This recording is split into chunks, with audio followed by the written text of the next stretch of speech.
مارچ کے وسط میں جب دن خوشگوار اور راتیں گرم ہونا شروع ہو جاتی ہے، ایسے ہی ایک گرم رات میں سنسان سڑک پر سیاہ شرٹ پہنے ایک لڑکا تیزی سے دوڑ رہا تھا۔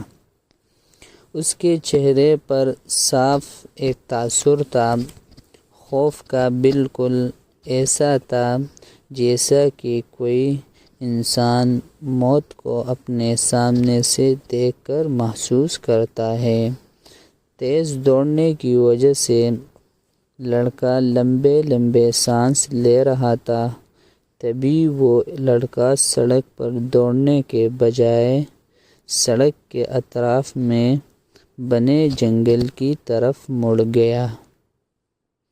جنگل میں جا کر ایک درخت کے پیچھے چھپ کر تیز تیز سانس لے رہا تھا۔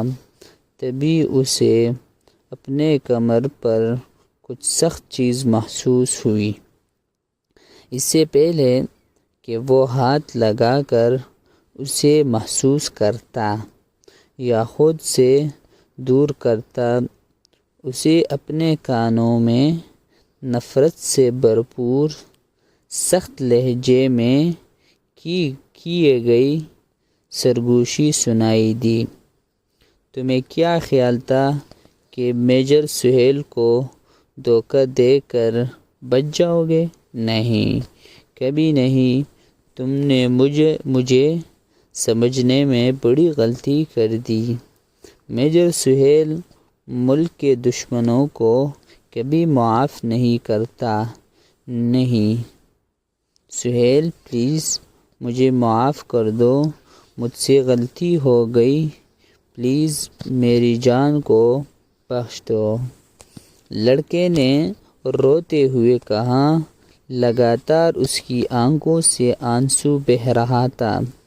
تمہاری غلطی معاف نہیں کی جائے گی، اور نہیں، میں تم کو معاف کرنے کا کوئی گنجائش نہیں رکھتا، کیونکہ میجر سہیل نے ملک کے دشمنوں کو کبھی معاف کرنا سکھایا ہی نہیں، اور وہ انہیں ایک جگہ پہنچاتا ہے، اور وہ جگہ ہے جہنم۔ پلیز میجر سہیل، تھوڑا رحم تو کر دے مجھ پر۔ میں وعدہ کرتا ہوں آپ سے کسی کو کوئی بات نہیں بتاؤں گا، سب کچھ چھوڑ دوں گا، آپ کے ساتھ رہوں گا۔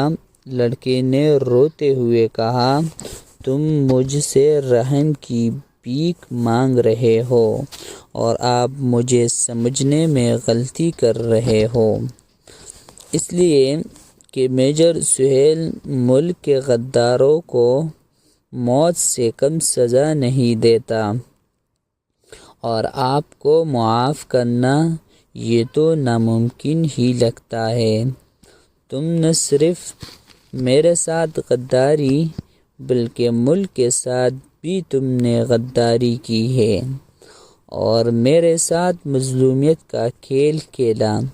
تم نے شادی جیسے بابرکت رشتے کا تم نے مذاق بنایا، میرے نسل کو دنیا میں آنے سے پہلے ختم کرنا چاہتے تھے، اور تم دشمنوں کے ساتھ دیتے رہے۔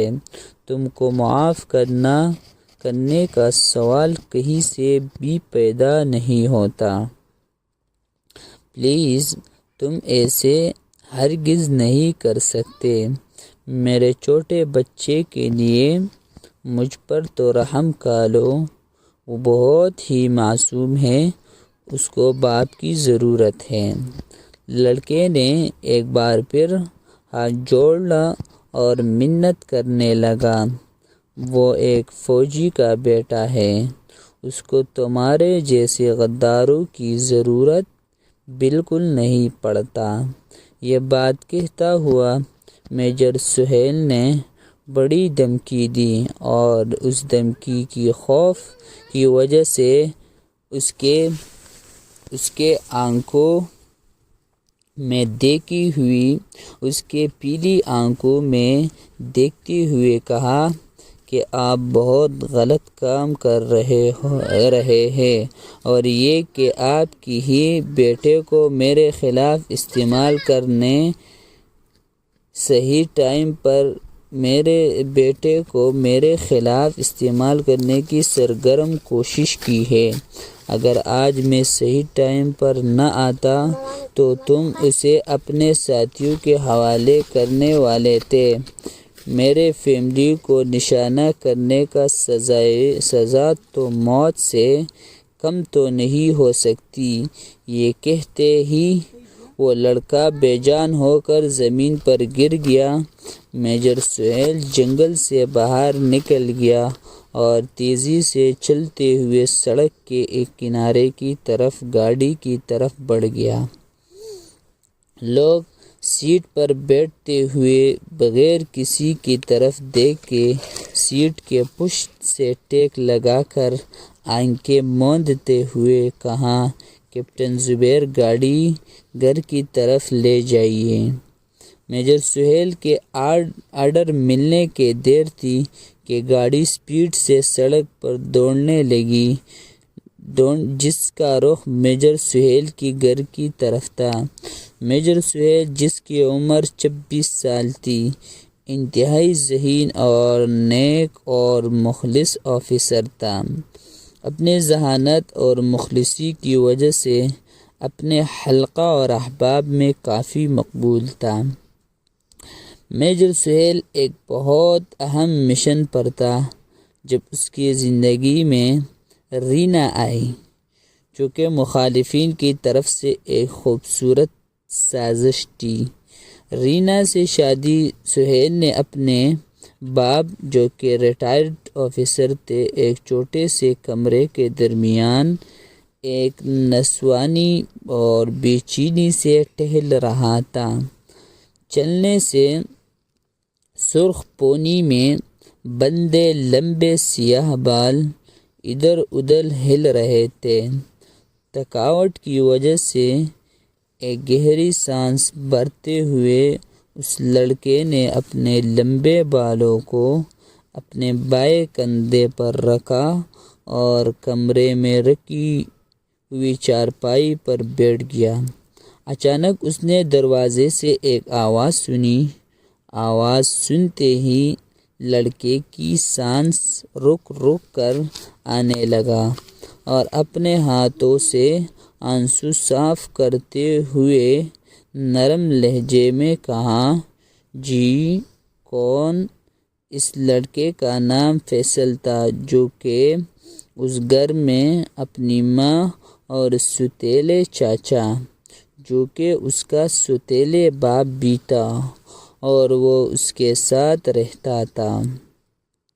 جب تک اس کا باپ زندہ تھا تو فیصل اپنے آپ کو دنیا کے خوش قسمت ترین لڑکا سمجھتا تھا، لیکن بعد اس کے باپ کا دنیا سے اچانک موت کے بعد فیصل اور اس کی ماں پر مصیبتوں کا آنا آہستہ آہستہ شروع ہو گیا۔